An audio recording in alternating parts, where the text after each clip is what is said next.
একটি বিশ্ববিদ্যালয়ের ছাত্র ভোটে আপাত একটি ফল, কিন্তু বার্তা অনেক বৃহৎ।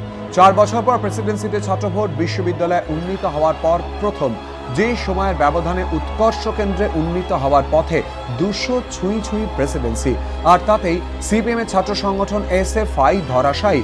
5টি আসনেই জয়ী প্রথাগত কোনো রাজনৈতিক দলের সঙ্গে সম্পর্কবিহীন প্রেসিডেন্সি কেন্দ্রিক ছাত্র সংগঠন আইসি।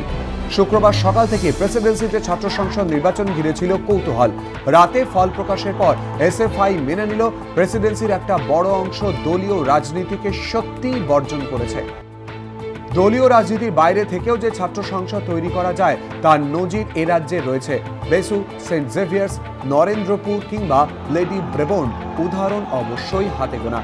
প্রেসিডেন্সিতে অবশ্য দলীয় রাজনীতিকে পরাজিত করল দলীয় রাজনীতির সঙ্গে সংস্রবহীন একটি ছাত্র সংগঠন।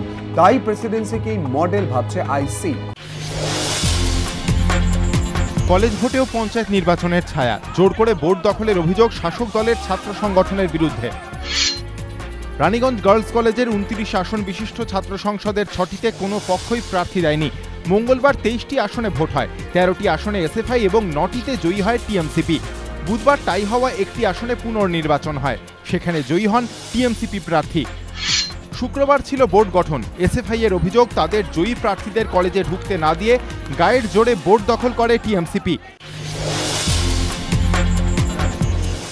পাখির চোখ শিল্পায়ন, ভবিষ্যতের বাংলা গড়তে শিল্পের ওপরই ভরসা করছে রাজ্য সরকার।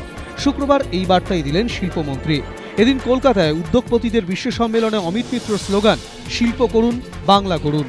উদ্যোগপতিদের উদ্দেশ্যে এদিন শিল্পমন্ত্রীর বার্তা, বাংলায় বিনিয়োগ করতে কর্মসংস্থান বাড়ান। কর্মসংস্থান বাড়ানো শুধু সরকারের একার কাজ নয়, উদ্যোগপতিদেরও এগিয়ে আসতে হবে। শিল্পমন্ত্রী জানান, আইআইএম, টাইয়ের মতো বেসরকারি সংস্থার সঙ্গে রাজ্যের চুক্তি হয়েছে। সেই মতো রাজ্যের আধিকারিকরা প্রশিক্ষণ নিচ্ছেন, যাতে রাজ্যে প্রকৃত অর্থে বিনিয়োগ বান্ধব পরিবেশ তৈরি হয়। তাইকে বাংলায় একটি ইনকিউবেশন সেন্টার তৈরির আবেদন জানান অমিত মিত্র, যাতে আরও বেশি করে উদ্যোগপতি তৈরি করা যায়। ঘটনার সূত্রপাত শুক্রবার বিকেলে। বিধাননগর কমিশনারের সূত্রে জানা গেছে, এদিন বিকেলে সল্টলেকের কোয়ালিটি মোড়ে একটি রাষ্ট্রায়ত্ত ব্যাংকের শাখার ম্যানেজার বিধাননগর উত্তর থানায় ফোন করে জানান, বহুদিন ধরে পড়ে থাকা একটি ব্যাংক অ্যাকাউন্টে আচমকাই 10 লক্ষ টাকা ঢুকেছে। সেই টাকা তুলতেও এসেছেন এক যুবক। এরপরই পুলিশ গিয়ে ইজাজুল শেখ নামে ওই ব্যক্তিকে আটক করে থানায় নিয়ে যায়। বিকেল 4:30 নাগাদ বিধাননগর কমিশনারেট হায়দ্রাবাদ পুলিশ সূত্রে জানতে পারে, ক্রিকেটার ভিভিএস লক্ষণ সাইবারাবাদ জেলার সাইবার থানায় একটি অভিযোগ দায়ের করেছেন। ক্রিকেটারের অভিযোগ, এদিনই তার অ্যাকাউন্ট থেকে 10 লক্ষ টাকা গায়েব হয়ে গেছে।